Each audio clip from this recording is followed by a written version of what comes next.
temperature? Check. Martini shaker? Check. Cue announcer? And go announcer. From the cockpit, it's the Tom Leykis Show. You ever been in a cockpit before? And now, here he is, Tom Leykis. Thank you for tuning in to the Tom Leykis Show. This is where America gets together to talk about the issues you really care about. It's a different kind of a radio talk program. We're the radio talk show that is not hosted by a right-wing wacko or a convicted felon. No. I am your host. Write down our toll-free telephone number. You're going to need it. It's 1-800-5800-TOM. 1-800-5800-866. The Tom Leykis Show, brought to you in part by TBS. The Real Gilligan's Island, an all-new reality series, Tuesdays and Wednesdays at 8, 7 Central on TBS. Thank you for tuning in. Thanks for being part of our program. Here we are together again on the radio. And a question I am always asked, always, and that is from callers, that is from emails, people who meet me on the street, is this: is marriage dead? Is it dead? And more specifically, since our audience is primarily men, men come up to me all the time and say, she's pressuring me to get married. Should I do it? That call comes in here all the time. Should I do it? And I must be honest with you, I think the answer for most men is no. No, you shouldn't do it. Because there's very few benefits for men to get married. You need to have sex, guess what? Plenty of chicks will have sex with you. Do you need a companion? There are women who will live with you. They used to say, you know, why buy the cow when you can rent it? Is that what they used to say? Why buy the cow when you can rent it? Well, but when you get the milk for free. Well, you could rent the cow. You just rent the cow.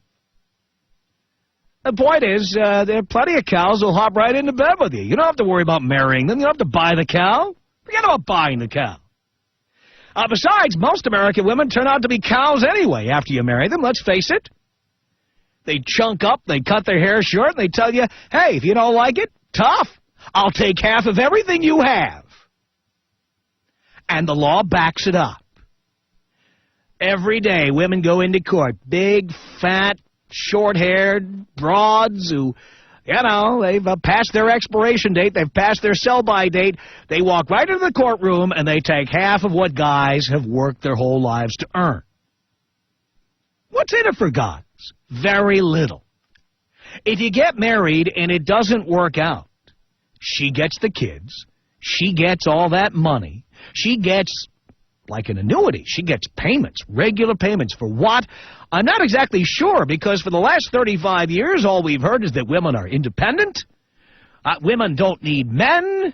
Women can do it alone. Women can do it all. The magazine articles have told us this. And yet, when it comes to the end of a marriage, it's amazing how dependent women really are. They need money, lots of money. They need us to pay them every month. For what exactly? Well, we once had sex with them. We have to pay. Doesn't make any sense. I've also talked to guys who have inadvertently impregnated somebody, and they say, you know what? Since I impregnated her anyway, since I have to pay her child support anyway, I might as well get married. That's not true either. Because you know what? Let's say you knock up some chick you met at a one-night stand, or you knocked up some booty call or something. Sure, you have to pay her child support. But do you have to pay her vagina money? No, you don't. If you marry her, you not only have to pay child support if the marriage doesn't work out, you also have to pay vagina money. Why do that? I had a guy call me yesterday. He has 2 kids. He's been living with a woman for 8 years, and he's thinking about getting married. Why would he want to do that? He's got the perfect scenario right now. She has no leverage at all. He is the father of her kids. They live in the same house. He's not going to get anything by marrying her that he doesn't already have. Sex, companionship, his kids are near him. Why get married? Why risk the possibility that you're going to have to pay money to this broad once things don't work out? You're going to pay the child support whether you marry her or not. Why would you want to run the risk of paying more? Why would you want to run the risk of having to split up your house, split up your furniture, split up your silverware? Right now, when you are single and living with your kids and the mother of your kids, there's no benefit to getting married, and I say don't do it. And by the way, folks, forget about love and romance. This stuff is meaningless. When it gets down to the state where you live, getting married, this is how your state looks at it. And let me take California, for example, where I happen to live. When you get married, first of all, you go down to the courthouse and you apply for something called a marriage license. As if you need a license to have sex. That's such an antiquated notion now. Remember they used to go in and get a blood test? We're going to see if you've got the clap. Everybody's had the clap now. Does anybody even get a blood test before they get married anymore? I don't think so. Not in California, we don't. I can tell you from experience. So you get a license. Then you get some judge or some minister or somebody to put a rubber stamp on this thing. But if you've ever gotten married, God knows I know this. If you've ever gotten married, they don't hand you that marriage certificate right away. They take that marriage certificate here in California and they send it to Sacramento, where it goes to the desk of the Secretary of State. That, by the way, is exactly where all corporate paperwork goes. When you form a corporation, it goes to the Secretary of State's office for approval. And the Secretary of State places the raised seal of the state of California on that marriage certificate. That's how you know it's official. It is just like forming a corporation. It is treated the same way. There's no romance involved at the state capitol. They take your marriage certificate, put a raised seal on it, and you've now formed a corporation with some chick who's a hot piece of ass. And now she owns 50% of the corporation, and so do you. 50%. Yesterday you owned 100% of your corporation, right? You owned your house, you owned the stuff in your house, you owned everything you owned, your car was yours. There was no doubt who owned the knives and forks. You did. Now suddenly you formed a corporation. And now that she wants to have your kids, she's not planning on working a full-time schedule. So ultimately, she's home raising, quote-unquote, your kids. While you continue to go out to work and slave and take risks, she's sitting home with Barney and the Teletubbies and your children. And ultimately, if things don't work out, you will take half of everything you own, plus a check every month, and you're going to mail it to her.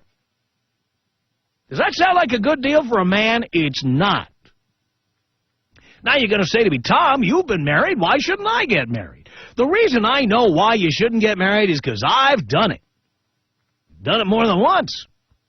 And you know what? There was nothing in it for me. Even though I didn't end up in any of these situations having to pay years and years of vagina money, because I thought ahead, it still ended up costing me money. Money for attorneys, money for settlement, money for resettlement, money to put somebody's furniture on a truck and send it to Seattle, money for, really, you spend a lot of money on this. Attorneys made a lot of money. Plus, I paid their attorneys to get, come on. What's the point? What's in it for a man to get married? Tom Leykis. 1-800-5800-TOM. Tom Leykis. 1-800-5800-866. I think you're a sick bastard. Yes, I am, dear. But that's why they give me the big bucks. It's the Tom Leykis Show.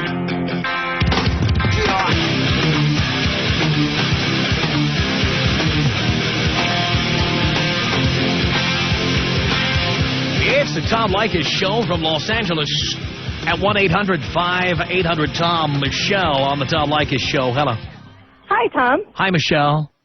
I just want to completely tell you how much I disagree with everything that you're saying. All right, go for it. Okay. Well, you talk about how it's so stupid for men to get married because they get nothing out of it, and then when it doesn't work out, we're just going to take their vagina money. Well, you can, and most do. Well, I would think that's a very small percentage because I work. My husband didn't have much before I met him, and nor did I. but together we've created a home and a family, and I earn 50% of everything, so why shouldn't I take 50% of everything if our marriage didn't work out? Well, first of all, most women do not earn 50% in the home. In fact, in most marriages in this country, women kind of dial it down a few notches as far as their careers are concerned. They work less hours. They take time off to have a kid. They take sabbaticals. They work part-time, flex time. They try to do more work at home. And I don't do They any get of that. paid less. Right, but again, you're taking this personally. I'm talking about, not we are, personal. this is, you know what, though? This is broadcasting. We're broadcasting to millions of broads out there. And Right. we're not narrowcasting here. You know what I'm talking about? The fact is that even if you're an exception to the rule, so what? The rule stands. And I just don't agree with you. I listen to you every day. So you think most women make half the money in the household